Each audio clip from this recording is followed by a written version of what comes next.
지난주에 우리는 잃은 양을 찾는 목자의 비유를 살펴보았고 잃어버린 은전을 찾는 여인의 비유를 살펴보았습니다. 그런데 공통적으로 이 두 비유의 결론은 뭐였냐 하면은 목자와 그리고 이 은전 드라크마를 잃어버린 그 여자가 기뻐 잔치를 벌였다는 이야기였습니다.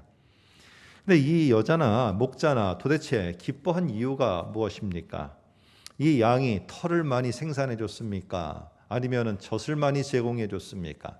아니면은 드라크마 은전이 많은 이윤을 남겨서 이 여자로 하여금 부유하게 만들어 줬습니까? 오히려 그 반대로 잃은 양 때문에 목자는 근심하게 됐고 잃은 양 때문에 목자는 걱정을 하게 됐어요.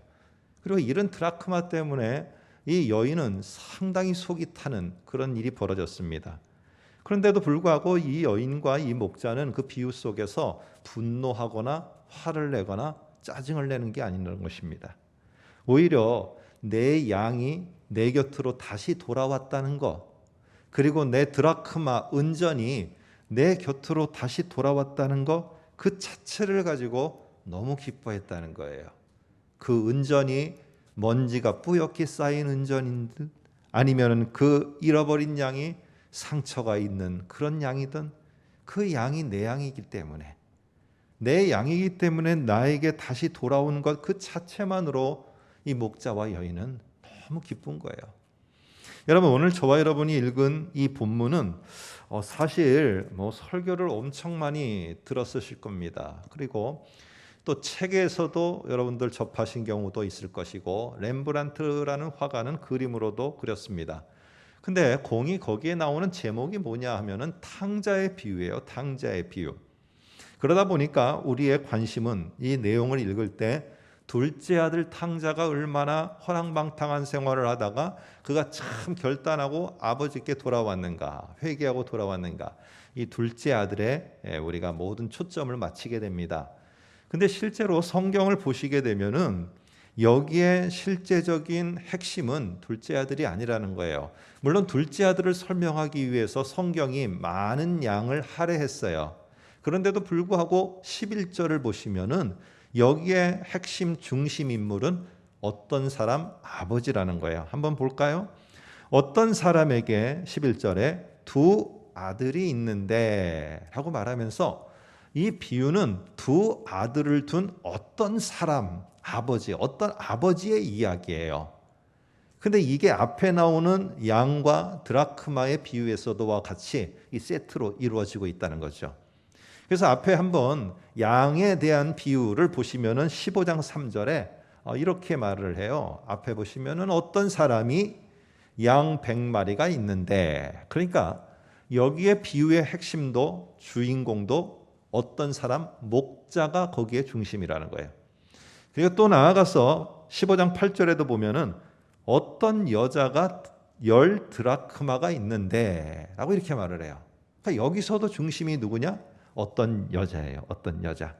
그래서 이런 관점에서 우리 세 번째 비유도 탕자의 이야기가 아니라 사실은 두 아들을 둔 어떤 사람, 어떤 아버지의 이야기예요. 자, 그러니까 저와 여러분이 설교를 들으시면서 도대체 이 어떤 아버지는 어떤 아버지일까? 그리고 오늘 제목에 있는 것처럼 하나님은 도대체 뭘 보면서 기뻐하는 아버지와 같은 분이실까? 오늘 이거를 우리가 잘 머릿속에 갖고 저와 여러분이 이 본문을 볼 필요가 있습니다. 여기에 등장하는 두 번째 아들, 둘째 아들, 작은 아들도 아버지한테 재물로다가 뭔가 큰 이윤을 남겼다거나 아니면 성공을 해서 아버지에게 큰 이윤을 가져다 줬다거나 이런 얘기가 없습니다. 오히려 이 둘째 아들, 작은 아들은 아버지에게 상처만 줬어요. 떠나가면서. 그리고 근심만 남겼습니다.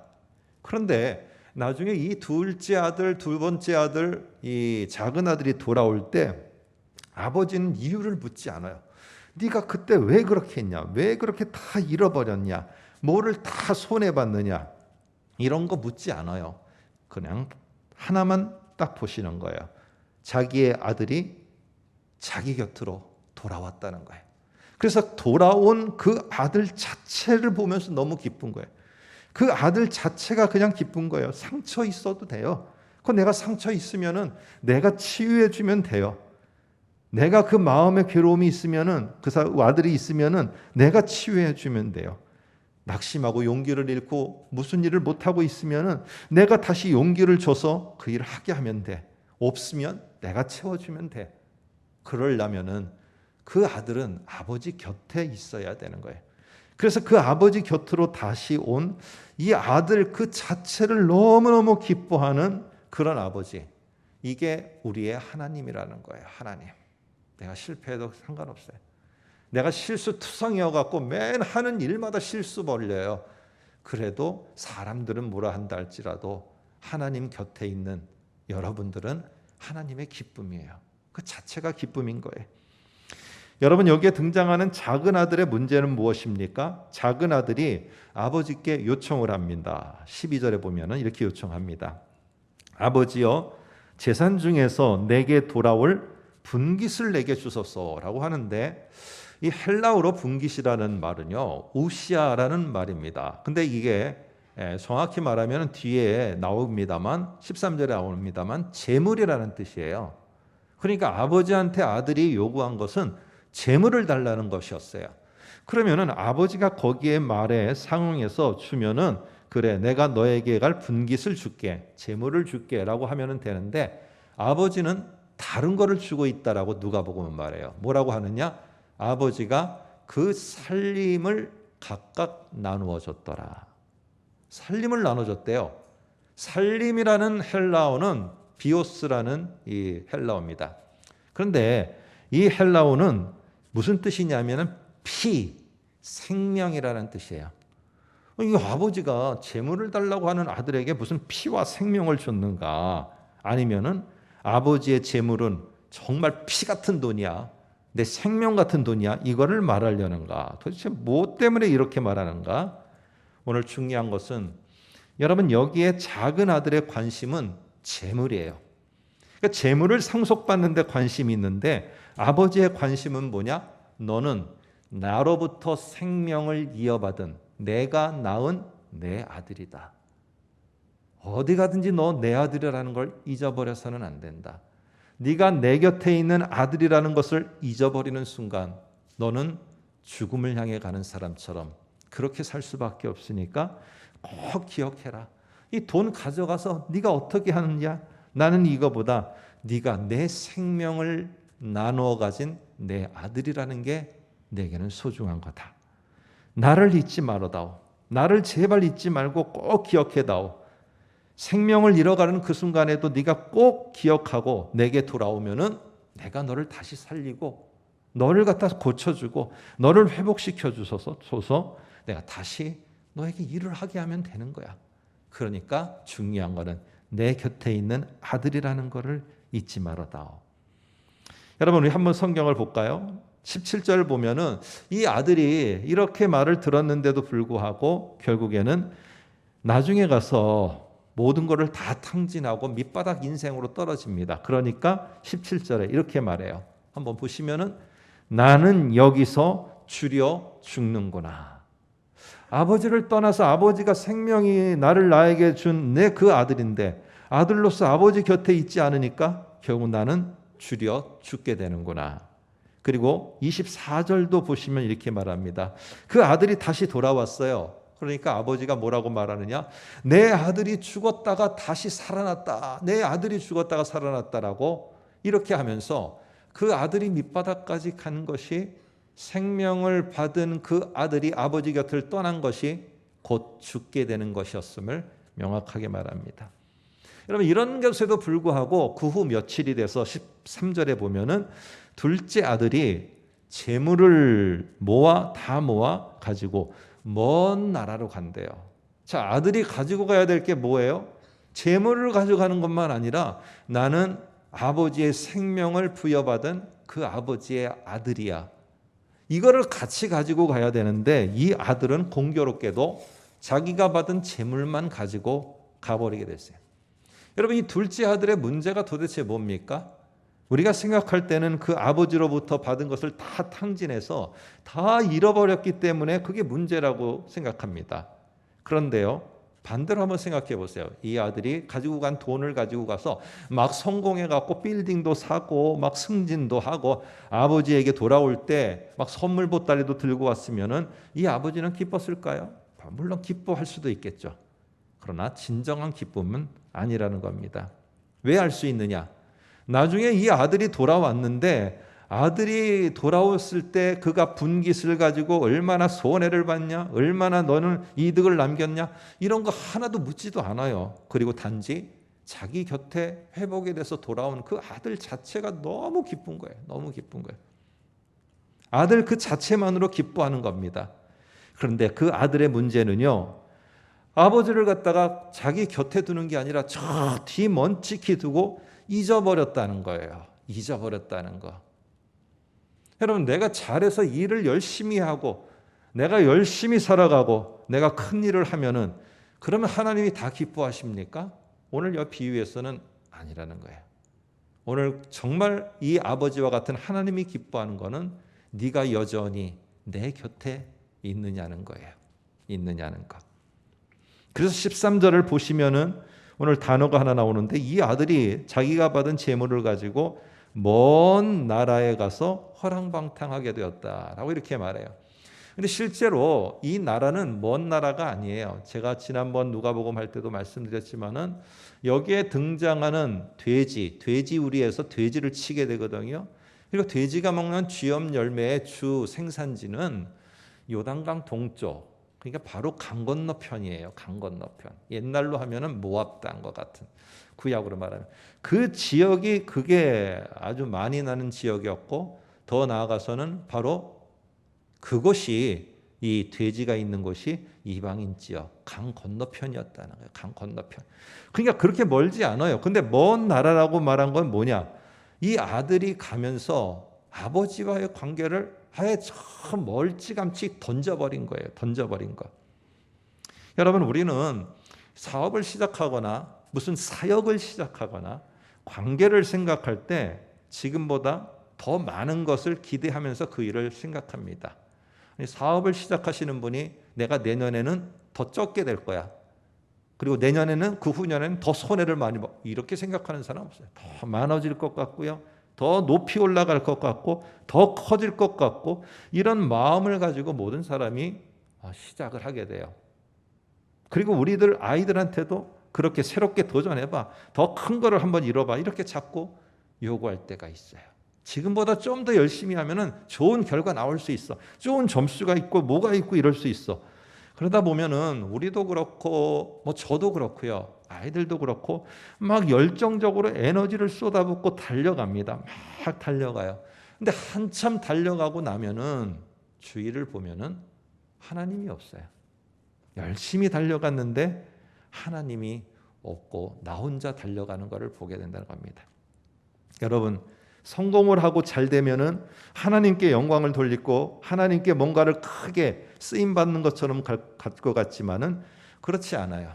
그렇게 되면은 교만한 나만 남아요. 교만한 나만 남아서 자꾸만 사람들 입에 아무개가 너 잘 됐대, 아무개는 정말 잘 됐대, 아 부러워, 이런 말을 들으면서 그냥 교만해 있는 내 자신만 남아 있을 뿐이지 거기에 그 곁에 하나님이 함께하고 있지 않다는 거예요. 반대가 어떨까요? 정말로 힘들고 어려워서 내 인생의 밑바닥을 치고 있을 때 거기에는 하나님이 있을까요? 거기에도 나 혼자밖에 없어요. 그러니까 어떻게 해요? 사회를 향해서 불만이 터져 나와요. 사람들을 향해서 원망이 터져 나와요. 내 자신을 통해서, 내 자신을 바라보면서 낙심을 하게 돼요. 거기에도 역시 나만 있을 뿐이지 하나님은 없다는 거예요. 하나님은 없어요.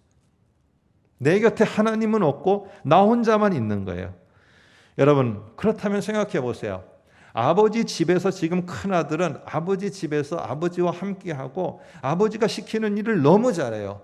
아버지가 시키는 일을 너무 봉사를 잘해요. 너무 열정적으로 섬김도 잘해요. 그러면 이 다음 주에 살펴볼 이 두 번째, 바로 이 큰아들 역시도, 그러면 그는 정말 하나님 아버지 곁에 잘 있는 사람이었을까요?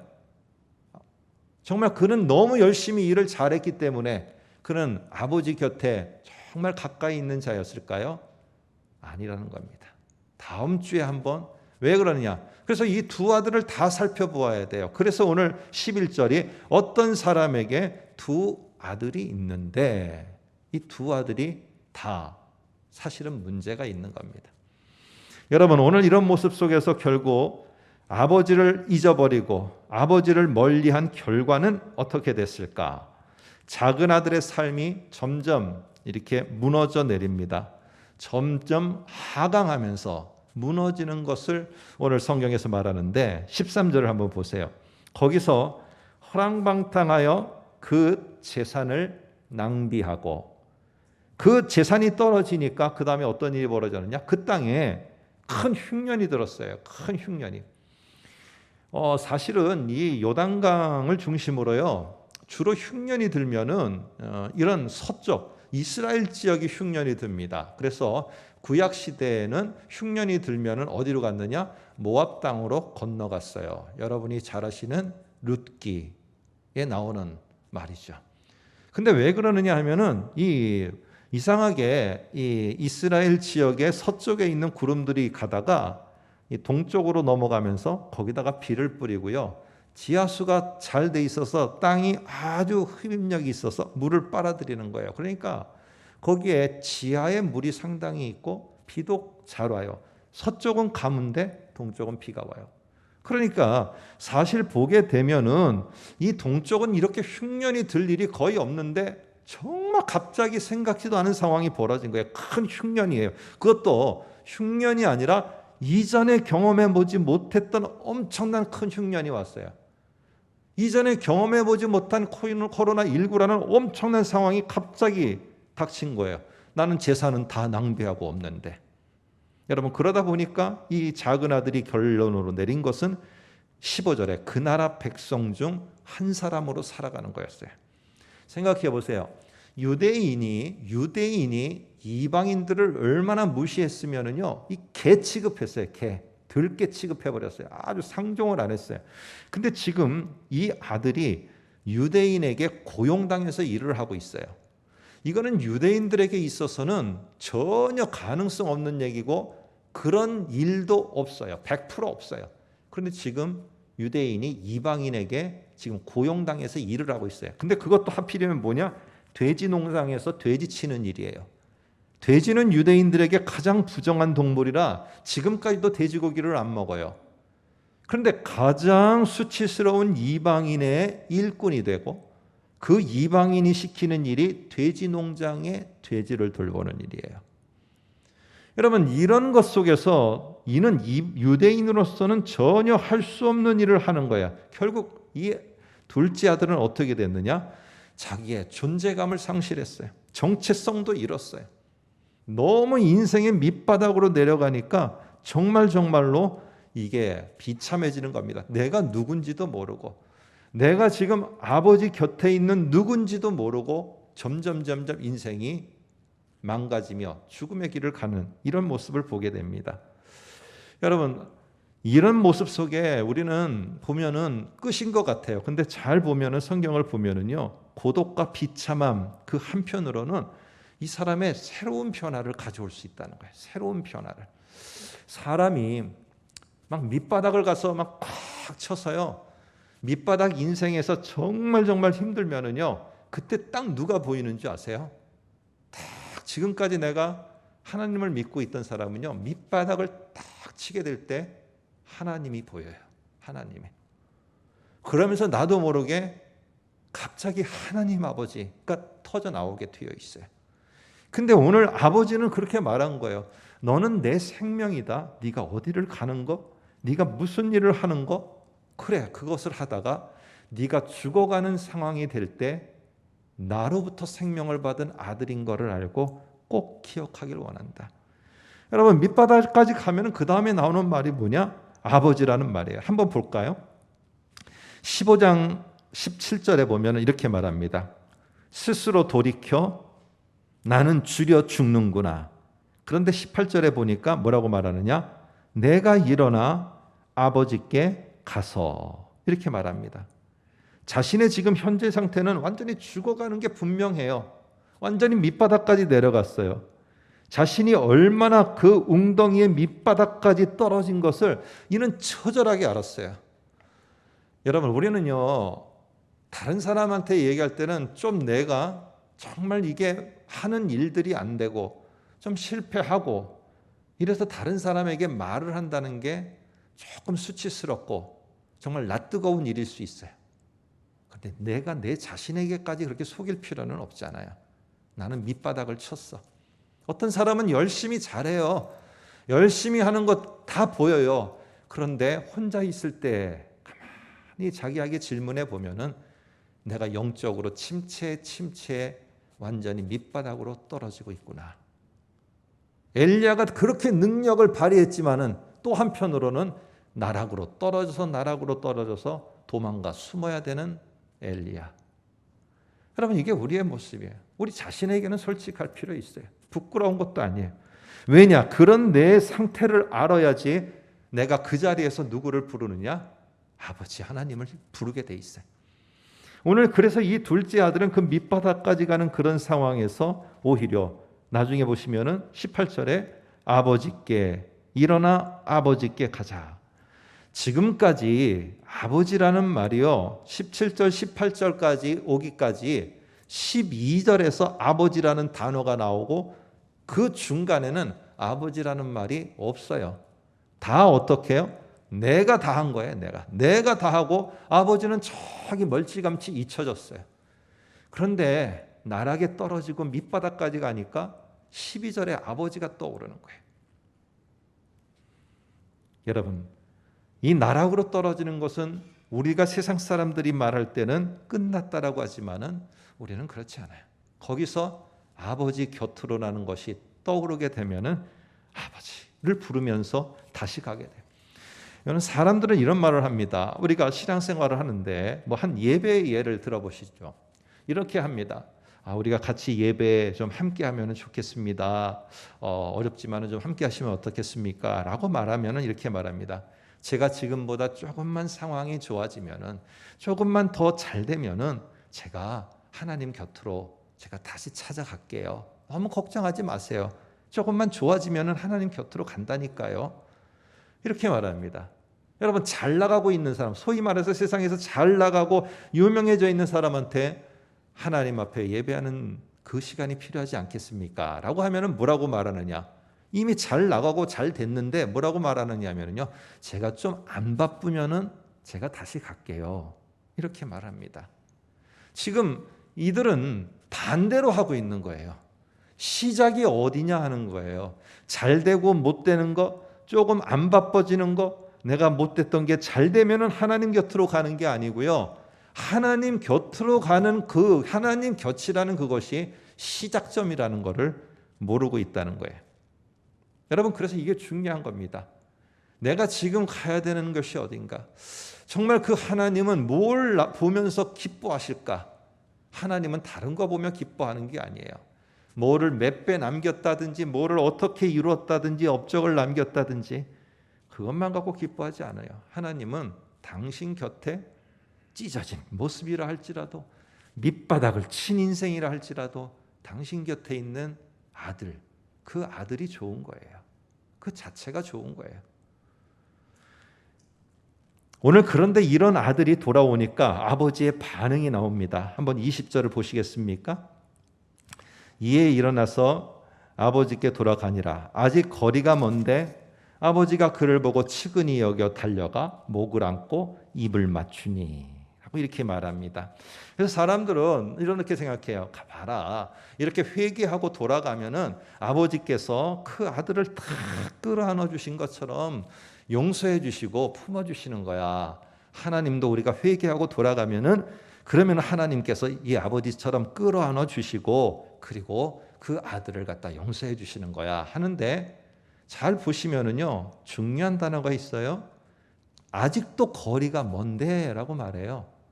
저 아들이 지금 내게 오는데 저 멀찌감치해서 잘 안 보여. 아들인 것 같기는 한데 그 아들이 나에게 돈을 달라고 오는지 아니면 성공해 갖고 선물 갖고 오는지 여러분 보이지도 않아요. 근데 이 아버지에게는 저기 거리가 먼데 상관이 없는 거예요. 단지 뭐라는 게 중요하냐? 내 아들인 게 중요한 거예요. 그러니까 달려가서 목을 놨는데 좀 여기에 우리식으로 표현하면은 맨발로 달려가서 그 아들을 안고 입 맞추는 거예요.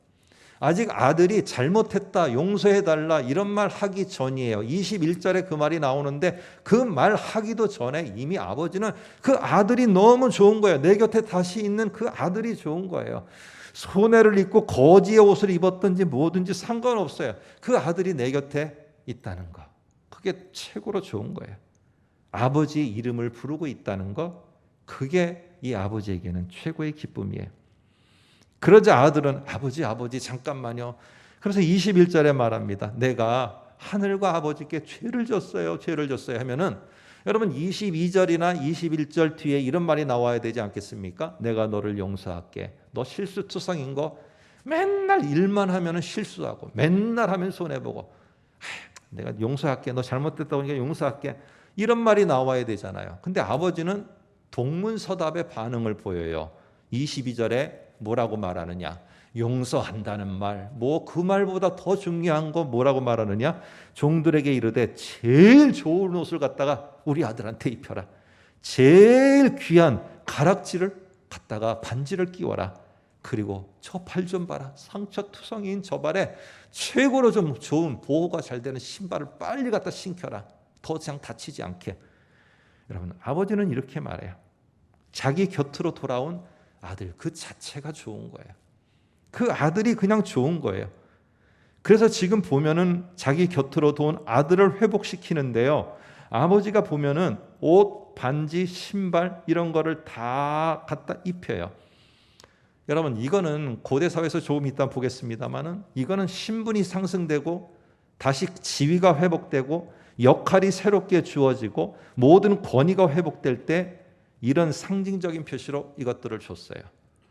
그럼 지금 아들은 돌아와서 아버지의 품꾼으로다가 있는 것만으로도 감지덕지다라고 말을 하는데 아버지는 그 정도가 아니에요. 이 아들을 다시 회복시켜서 이 아들을 다시 일어서게 해서 벌써 저 멀리까지 보서 더 내가 해야 될 일들을 더 충실하게 할 수 있도록 그 권위와 권세와 모든 것들을 다시 부여하고 있어요. 저 멀리까지 너는 나아가야 되는 내 아들이다. 평범한 일상의 하나의 회복이 아니고요. 오늘 그 일상의 회복을 넘어서서 가히 상상도 못하는 엄청난 회복까지 하나님, 그분은 주시는 분이고요. 아버지가 지금 여기에서 아들에게 주고 있다는 거예요. 어떨 때요? 아버지 곁에 있어주기만 하면 되는 거예요. 그러면 찢어진 마음 아버지가 다 고쳐주고 꿰매어주고 그에게 갈 수 있도록 그 길을 한 걸음 한 걸음 인도하는 거예요. 아버지가 요구하는 게 뭡니까?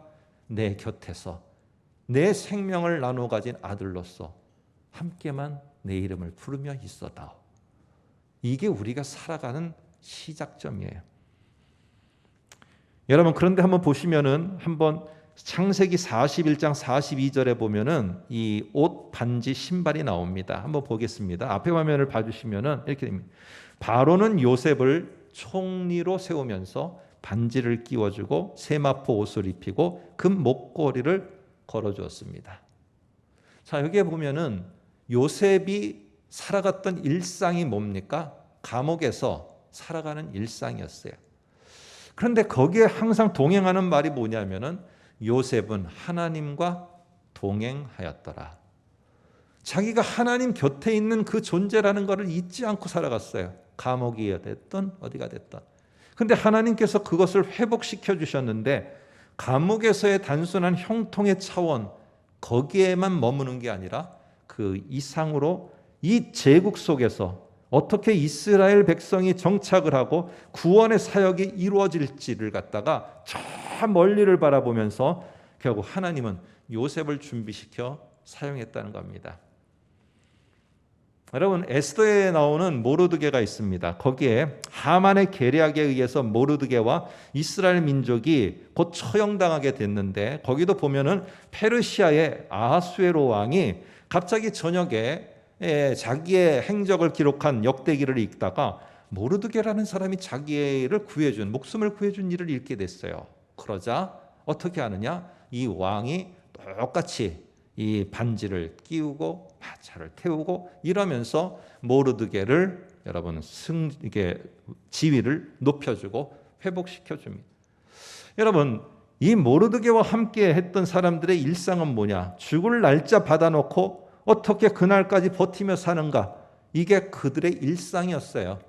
그런데 하나님이 함께하는 하나님의 이름을 부르며 있는 그들에게 에스더가 간절히 부르짖으며 하나님 곁에 있는 그 모습 속에서 이들은 죽음의 일상이 된 게 아니라 오히려 이스라엘 백성의 구원이 찾아오게 되고 그 이상으로 하나님이 준비시켜 주는 것을 보게 됩니다.